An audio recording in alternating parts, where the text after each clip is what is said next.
কেইটামান সত্য কথা।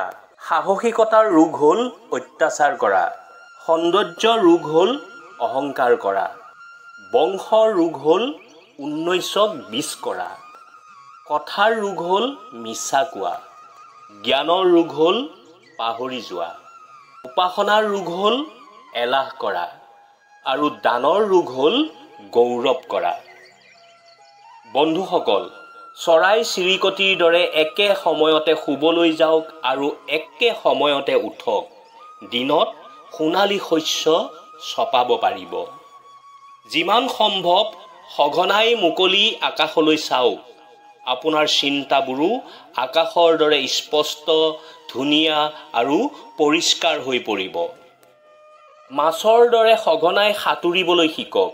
মাছৰ দৰে পৃথিৱীখন পাতল, আৰামদায়ক আৰু সজীৱতা অনুভৱ কৰিব। মানুহ মাত্ৰেই ভুল কৰে, কিন্তু প্ৰকৃত মানুহ তেওঁহে যিজনে ভুলটো স্বীকাৰ কৰিবলৈ সাহস কৰে। সময় হৈছে অমূল্য ধন। যদি তুমি সময়ৰ মূল্য দিব নাজানা, তেনেহ'লে ভৱিষ্যতে তোমাৰ নিজৰেই কোনো মূল্য নাথাকিব। যদি তোমাক কোনোবাই দুখ দিছে, তেনেহ'লে চিন্তা নকৰিবা, কাৰণ যিজোপা গছৰ ফল বেছি মিঠা, সেই গছলৈহে মানুহে শিল মাৰে। ভাগ্য বেয়া বুলি বহু কথা এৰি দিওঁ, মনত লগা দুখবোৰো এৰি দিওঁ, কিন্তু কেতিয়াবা হাৰি যাওঁ, কাৰণ যন্ত্ৰণাবোৰ সদায় সহি থকাওতো সহজ নহয়। সময়ে কৈ গ'ল শুনিলোঁ, পৰিস্থিতিয়ে বুজাই গ'ল বুজিলোঁ। এতিয়া আৰু শুনিবলৈ, বুজিবলৈ একো বাকী নাই, কাৰণ জীৱনে শিকাই গ'ল নিজতকৈ আপোন কোনো নাই। কাৰোবাক তাৰ ভাল বেয়াৰ বিষয়ে অধিক বুজাবলৈ নাযাব, তাত আপুনিয়ে বেয়া হৈ পৰিব। তাৰ পৰিৱৰ্তে এটা কাম কৰক, তাক এৰি দিয়ক। সি যেতিয়া উজুতি খাব বা বিপদত পৰিব, তেতিয়া সি নিজেই আপোনাৰ কথাৰ মূল্য বুজি পাব। নিজৰ কথাবোৰ বীণা বনাওক, বান নবনাব, কিয়নো বীণাই জীৱনত সংগীত সজাব আৰু বানে মহাভাৰত ৰচিব। ফুল সঁচাকৈ বহুত আচৰিত নহয়নে? কাৰোবাক উপহাৰ দিলে হৃদয় জোৰা লাগে, আৰু ফটোৰ ওপৰত আঁৰিলে আপোনজন নাথাকে। এগৰাকী মহিলাই যেতিয়া মনে মনে থাকে, সকলোৱে সংস্কাৰী বুলি কয়, কিন্তু যেতিয়া নিজৰ অধিকাৰৰ কাৰণে মাত মাতে, তেতিয়া চৰিত্ৰহীন বুলি ভাবে। তিতা লগা কিন্তু সত্য কথা।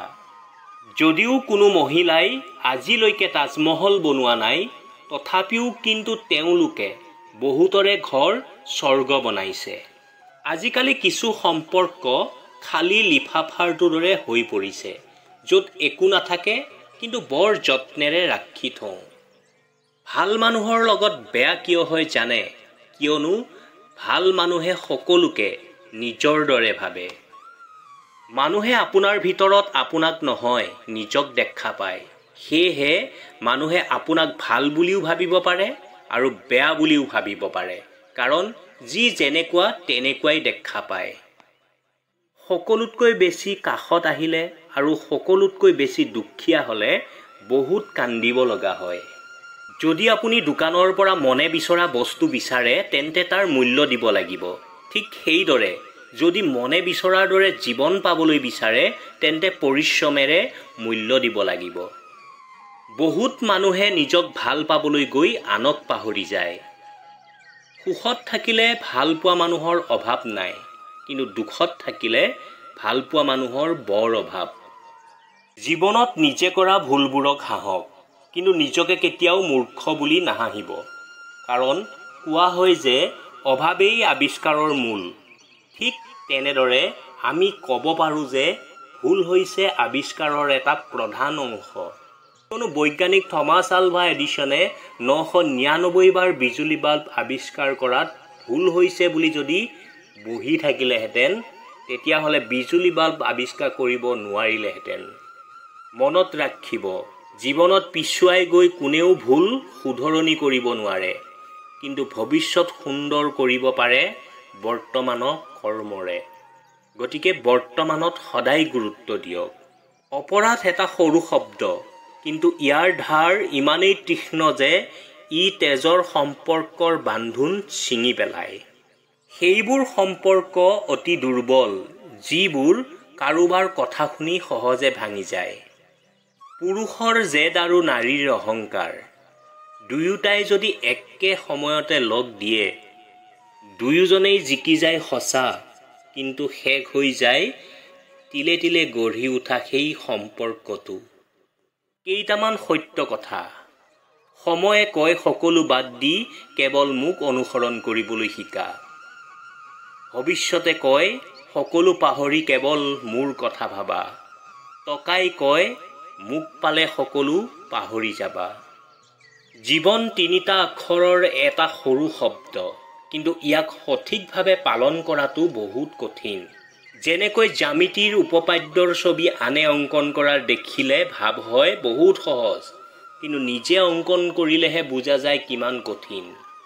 যদিহে আপোনাৰ লগত কোনোবাই কথা পাতিবলৈ ইচ্ছা কৰা নাই, জোৰ নকৰিব। যদি আপোনাক লৈ কোনোবাই হিংসা কৰিছে, কৰিব দিয়ক। মিছাতে আপুনি চিন্তা কৰি এনাৰ্জি খৰচ নকৰিব। কোনোবাই আপোনাক মূল্য দিয়ক বা নিদিয়ক, আপুনি সৎকৰ্ম কৰি যাওক। আপোনাৰ কৰ্মৰ মূল্য মানুহে নিদিলেও কিন্তু ওপৰৱালাই এদিন দিব। মনত ৰাখিব, আপোনাৰ লক্ষ্য আৰু উদ্দেশ্য যিয়েই নাথাকক কিয়, সময় কিন্তু আপোনাৰ হাততহে থাকিব। সেয়ে প্ৰথমে সময়ক গুৰুত্ব দিয়ক। আমি এনে এখন সমাজত বাস কৰোঁ য'ত আমি মাটি-বাৰীৰ দলিল বৰ সাৱধানে ৰাখোঁ, কিন্তু মাৰ দেউতাৰ ঔষধৰ প্ৰেছক্ৰিপশ্যনখন য'তে ত'তে পেলাই থওঁ। এজন দেউতা নিম গছৰ দৰে। নিম গছৰ পাত তিতা, কিন্তু ছাঁ প্ৰতি সময়তে শীতল। ঠিক তেনেদৰে দেউতাৰ কথাবিলাক শুনিবলৈ বেয়া লাগে, কিন্তু দেউতাই নিজে ৰ'দত থাকি তোমাৰ মূৰত ছাতি ধৰে। পৃথিৱীত দুটা বস্তু জুখিব পৰা নাযায়, সেই দুটা হ'ল ১. মাৰ মমতা, ২. দেউতাৰ ক্ষমতাৰ উচ্চতা। হাঁহি এটা আচৰিত বস্তু, যাক উপহাৰ দিয়া হয় তাৰ জীৱন বদলি হৈ যায়, আৰু যিয়ে উপহাৰ দিয়ে তাৰ একো ক্ষতি নহয়।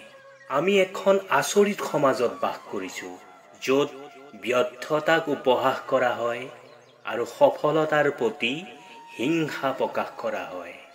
এটা কথা কি জানে? আমি বুজো কমকৈ আৰু বুজাওঁ বেছিকৈ। সেয়ে আমাৰ জীৱনৰ সমস্যা অনেক বেছি। আপুনি কথা কোৱাৰ ওপৰত নিৰ্ভৰ কৰিব সন্মুখৰ মানুহজনে শুনিব নে নাই। ফুল ফুলি সৰি গ'লে যেনেকৈ দ্বিতীয়বাৰ নুফুলে, ঠিক তেনেকৈ এটা বেয়া কথা মুখেৰে কোৱাৰ পিছত সেইটো কেতিয়াও ফিৰাই আনিব নোৱাৰি। সেয়ে কথা বহুত ভাবি চিন্তি ক'ব লাগে। হীৰা বিচাৰিবলৈ আন্ধাৰৰ প্ৰয়োজন, কাৰণ পোহৰত কাঁচৰ টুকুৰাও হীৰা যেন লাগে। আমি শুই শুই সপোন দেখোঁ, কিন্তু ওপৰৱালাই টোপনিৰ পৰা জগাই দিয়ে, যাতে আমি সেই সপোন পূৰণ কৰিব পাৰোঁ। সাগৰত যেনেকৈ প্ৰতি সময়তে জোৱাৰ নুঠে, অনেক সময় সাগৰ শান্ত হৈও থাকে, ঠিক তেনেকৈ আমাৰ জীৱনতো প্ৰতিটো সময় বেয়া নাযায়। কেতিয়াবা কেতিয়াবা ভাল দিনো বহুত থাকে। ওপৰৱালাৰ ওপৰত ভৰসা কৰি থাকিলে কপালত লিখাটোহে পাবা, কিন্তু নিজৰ ওপৰত ভৰসা কৰিলে তুমি যিটো বিচৰা সেইটোকে পাবা। ১ মিনিটত হয়তো জীৱনটো নবদলিব পাৰে, কিন্তু কিবা এটা কৰাৰ আগত 1 মিনিট ভাবিলে হয়তো জীৱন বদলি যাব পাৰে।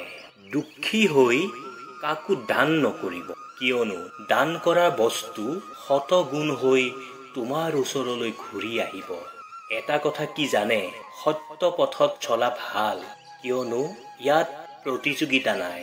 সকলো সময়তে যে চাকিৰ পোহৰতহে ঘৰ এখন আলোকিত হয়, সেইটো নহয়। কেতিয়াবা কেতিয়াবা ঘৰৰ ছোৱালীজনীয়েও ঘৰখন আলোকিত কৰে।